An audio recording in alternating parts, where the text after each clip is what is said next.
Perkenalkan, nama saya Dwi Indah Fatmawati. Saya adalah calon guru penggerak angkatan 8 dari kelas 040 Kabupaten Mojokerto. Pada tugas kali ini saya akan mewawancarai Ibu Rike Nilasandi sebagai Kepala SDN JTS 2 untuk mengetahui bagaimana beliau menyikapi atau mengambil sikap terkait dengan dilema etika atau bujukan moral atau kasus-kasus lain yang terjadi di sekolah beliau.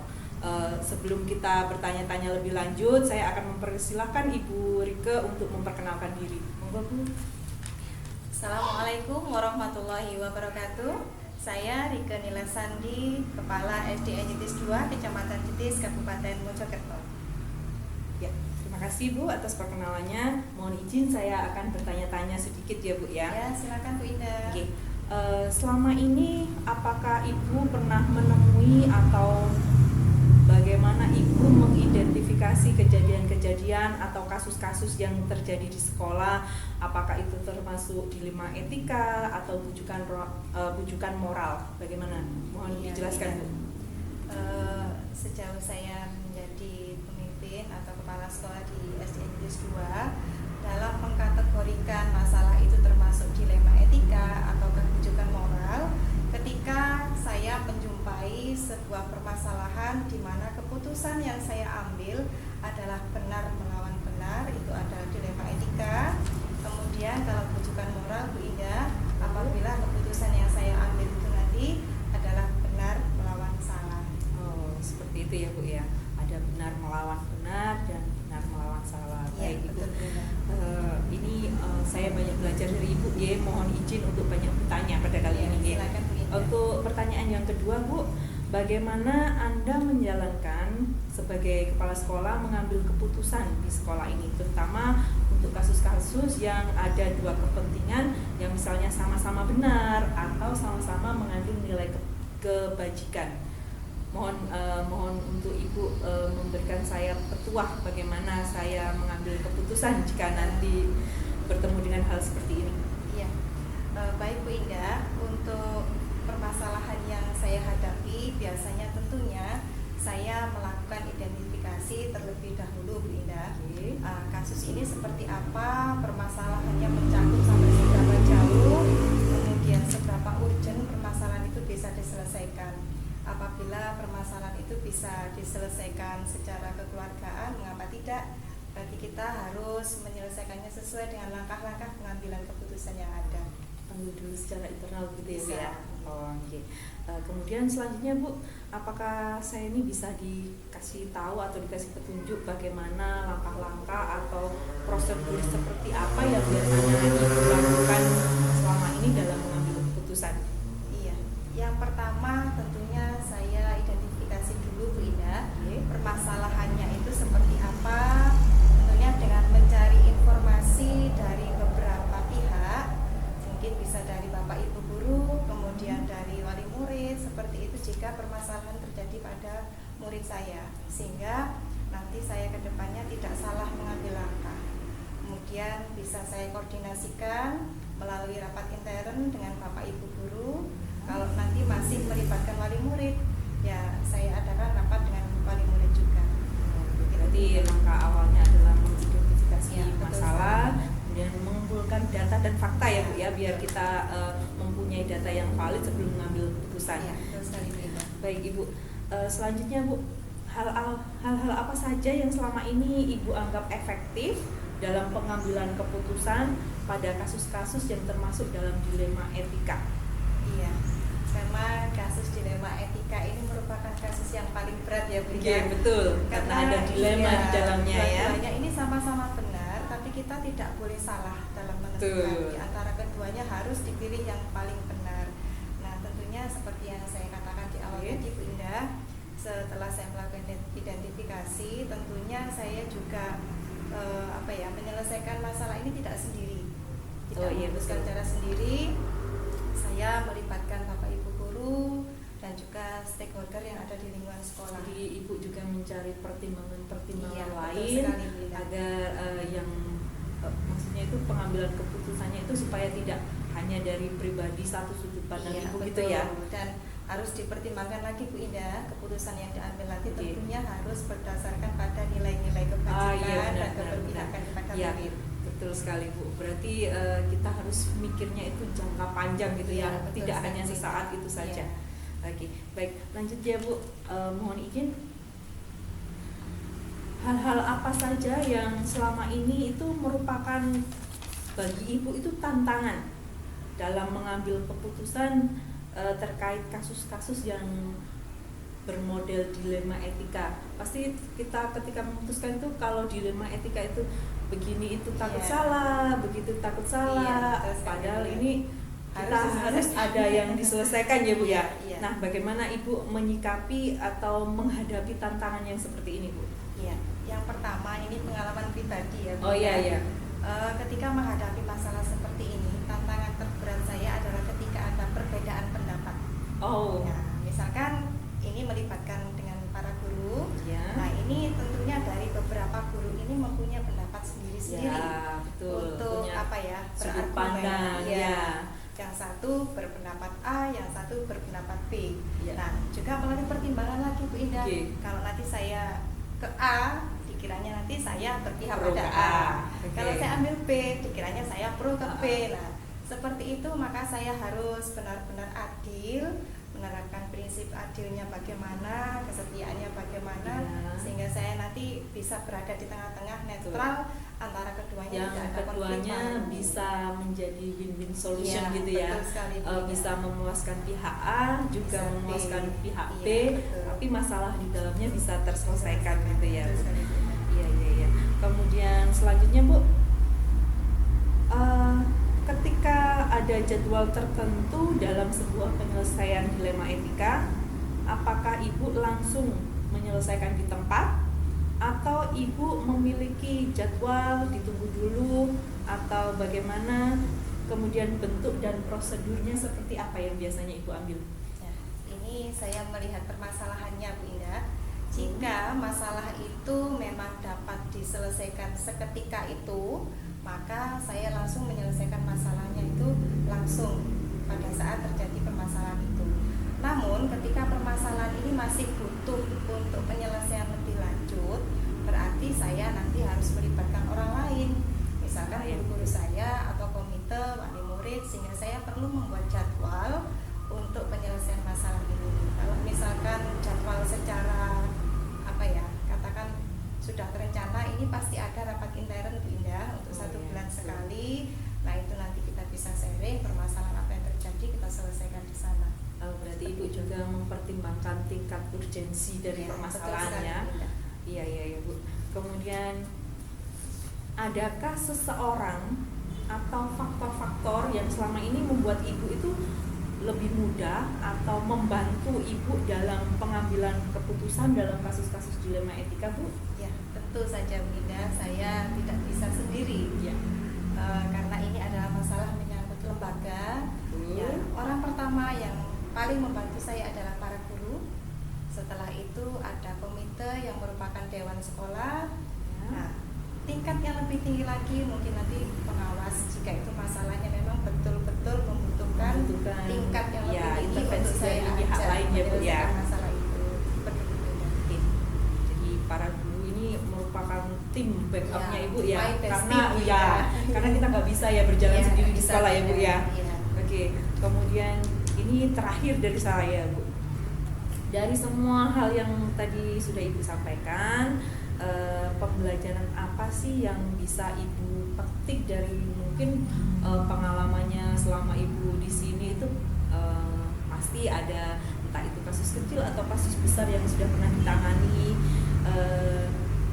Apa yang bisa Ibu ambil dari pengalaman ketika mengambil keputusan yang ada kasus dilema etikanya Bu? Iya, tentunya Bu Indah, kalau ini menurut ilmu yang saya dapatkan dan penerapannya meskipun masih belum semendetail ilmu yang saya dapatkan, tapi Oke. paling tidak saya bisa mengarah ke sana bahwa keputusan yang kita ambil harus berdasarkan 4 paradigma pengambilan keputusan, Wow. 3 prinsip pengambilan keputusan, serta Iya. 9 langkah untuk pengambilan keputusan.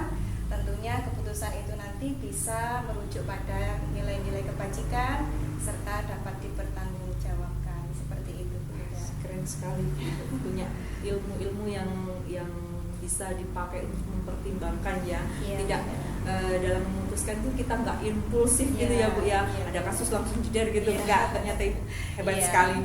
Ya Ibu, itu tadi pertanyaan terakhir dari saya. Terima kasih sekali untuk sharing-sharingnya. Semoga apa yang kita bicarakan, ilmu-ilmu yang saya dapat dari Ibu bisa bermanfaat bagi kita ke depannya. Terima kasih sekali lagi dan mohon maaf apabila saya tadi ketika bertanya ada salah-salah kata. Ya. Demikian wawancara saya dengan Ibu Rike Nilasandi. Mohon maaf. Demikian wawancara saya dengan Ibu Rike Nilasandi, Kepala SDN Jetis 2, Kecamatan Jetis, Kabupaten Mojokerto. Semoga wawancara ini bisa memberikan manfaat untuk kita semua. Akhir kata, Assalamualaikum warahmatullahi wabarakatuh. Assalamualaikum warahmatullahi wabarakatuh. Kembali bersama saya Dwi Indah Fatmawati, calon guru penggerak angkatan 8 kelas 040 Kabupaten Mojokerto. Untuk wawancara yang kedua, saya akan mewawancarai Ibu Yaro, Kepala SDN Tanjungan, Kecamatan Mojokerto, Kabupaten Mojokerto. Silakan Bu Yaro untuk memperkenalkan diri. Ya, terima kasih Bu Indah. Assalamualaikum warahmatullahi wabarakatuh. Perkenalkan, saya Ibu Yaro, saya Kepala SDN Tanjungan di Kecamatan Kemlaki, Kabupaten Mojokerto. Terima kasih atas kesediaan Bu Yaro untuk saya wawancara itu ya. Mohon izin saya nanti akan bertanya-tanya tentang beberapa hal yang sudah dikerjakan sebagai kepala sekolah. Pertanyaan pertama saya Bu, selama ini Ibu di sekolah mungkin pernah menemui kasus-kasus atau kejadian-kejadian yang menjadi sebuah dilema dalam Ibu membuat keputusan. Nah, kira-kira nih bagaimana Ibu bisa mengidentifikasi kasus-kasus tersebut, apakah termasuk kasus dilema etika atau bukan moral? Dalam menangani kasus-kasus, kita suatu kasus itu benar melawan kasus benar, maka itu adalah termasuk dilema etika. Sedangkan jika kasus tersebut benar melawan salah, itu termasuk dilema moral. Bukan moral ya Bu ya? Bukan moral. Selanjutnya Bu, dalam menjalankan pengambilan keputusan di sekolah Ibu nih, terutama untuk kasus-kasus yang ada dua kepentingan yang sama-sama benar atau sama-sama mengandung nilai kebajikan, bagaimana Ibu memutuskan untuk membuat keputusan atau penyelesaian masalah dari kasus tersebut? Dalam mengambil keputusan, tentu saja akan berdasarkan prinsip-prinsip tertentu atau nilai-nilai tertentu yang tetap akan memiliki konsekuensi pada akhirnya. Dan tentunya keputusan itu nanti harus bisa dipertanggungjawabkan dan juga berdasarkan nilai-nilai kebajikan dan tentu saja harus berpihak pada murid. Terutama yang berpihak pada murid ya Bu ya. Kemudian pertanyaan selanjutnya, biasanya nih Bu, kalau sudah menemukan kasus-kasus seperti itu, untuk menyelesaikan masalahnya, bagaimana Ibu, langkah-langkah yang Ibu ambil itu bagaimana? Atau mungkin ada prosedur-prosedur tertentu yang Ibu jalankan sebelum mengambil keputusan? Iya, sebelum mengambil keputusan, tentu saja kita atau saya itu akan menganalisis terlebih dahulu masalah tersebut. Saya akan mempelajari kasus secara detail, kemudian mengenali nilai-nilai yang saling bertentangan dari kasus tersebut, kemudian menentukan siapa yang terlibat, kemudian mengumpulkan fakta-fakta yang terkait pada kasus tersebut, dan juga melakukan pengujian terhadap keputusan yang kita ambil. Seperti itu. Seperti yang sudah diceritakan Ibu dari awal tadi, sudah pernah ya Bu ya, sudah ada pengalaman tentang kasus seperti ini ya. selama ini kira-kira hal-hal apa yang Ibu anggap efektif dalam mengambil keputusan pada kasus-kasus yang masuk ke dalam dilema etika? Iya, untuk yang paling efektif itu tentu saja kita harus mampu berkomunikasi dengan baik. Ya, kita mengkomunikasikan segala sesuatunya itu dengan baik-baik dengan pihak yang terkait. Tentu saja ini yang saling berhubungan. Jadi jangan sampai kita tidak mengkomunikasikan hal-hal yang terjadi. Kemudian nanti pada akhirnya akan menimbulkan pro dan kontra dari kasus tersebut. Jadi itu yang Ibu anggap sebagai hal yang efektif ya, berkomunikasi. Nah, selain hal yang efektif, kira-kira selama ini tantangan apa yang Ibu hadapi ketika akan mengambil keputusan terkait kasus-kasus yang ada di dilema etikanya? Untuk tantangan mungkin ini ya, mungkin ada banyak perbedaan pendapat dari berbagai pihak karena kita kan tidak bekerja sendiri, Ya, suatu sekolah kan banyak orang yang ada pihak-pihak, ada guru, ada wali murid, dan tentunya juga terhadap siswa juga. Nah, tentunya kita juga tidak bisa memandang mereka itu atau memperlakukan mereka dengan pilih kasih seperti itu. Jadi kita harus bisa menyatukan pendapat dari mereka, melakukan kesepakatan yang nantinya keputusan itu bisa dipertanggungjawabkan. Tantangannya itu perbedaan pendapat ya secara ilmiah. Kemudian apakah Ibu ketika menemui sebuah kasus, Ibu ini menyelesaikan pada saat itu juga, atau Ibu memiliki sebuah jadwal untuk menyelesaikan permasalahan tersebut, serta bentuk prosedurnya seperti apa yang sudah Ibu jalankan selama ini? Kalau misalnya masalah tersebut sederhana dan tidak terlalu rumit ya, dan tidak banyak melibatkan berbagai pihak, mungkin saya bisa langsung memberikan atau mengambil keputusan saat itu juga. Namun jika masalah tersebut, kasus itu melibatkan banyak pihak dan mungkin rumit untuk dapat diselesaikan dengan segera, mungkin saya akan melibatkan banyak pihak juga untuk ada penjadwalan dan untuk menyelesaikan kasus tersebut. Selama ini, selama proses pengambilan keputusan dalam kasus-kasus dilema etika, apakah ada orang atau faktor-faktor tertentu yang membuat Ibu itu mempermudah dalam ikut membuat keputusan? Faktor-faktor yang mempermudah dalam mengambil keputusan adalah yang ada di sekitar kita tentu saja, kita. Terutama ini adalah pihak yang terkait dalam pendidikan, ini anak didik atau siswa, kemudian wali siswa, dan termasuk gurunya juga. Ini satu pertanyaan terakhir lagi ya dari saya ya. Dari semua hal yang telah Ibu sampaikan tadi, kira-kira hikmah atau pembelajaran yang bisa Ibu petik dari pengalaman selama mengambil keputusan yang bersangkutan dengan dilema etika, apakah ada pembelajaran yang bisa diambil dari situ? Ya, untuk pembelajarannya, selama kita mampu berkomunikasi dengan baik dengan berbagai pihak, memperlakukan mereka seperti memperlakukan diri kita, kemudian tidak memandang mereka itu sebelah mata atau membeda-bedakan, ya, kita mungkin akan mempermudah dalam mengambil keputusan, dan mungkin banyak yang akan memberikan pendapat baik yang sama, yang bertujuan untuk kebaikan bersama juga. Kalau komunikasinya baik, nanti akan Nah, gitu ya Bu ya. Memperlakukan mereka juga dengan baik, saling menghargai, ya itu juga akan memudahkan kita dalam mengambil keputusan. Dari pertanyaan terakhir dari saya Bu, terima kasih atas keterangan-keterangan yang diberikan.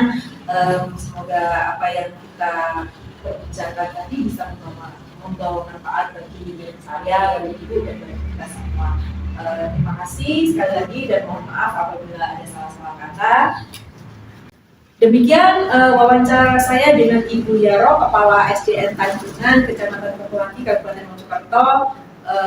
Akhir kata saya mengucapkan terima kasih kepada beliau dan kepada teman-teman semua. Semoga apa yang kita diskusikan hari ini membawa manfaat, dan mohon maaf apabila ada salah-salah kata. Wassalamualaikum warahmatullahi wabarakatuh. Waalaikumsalam.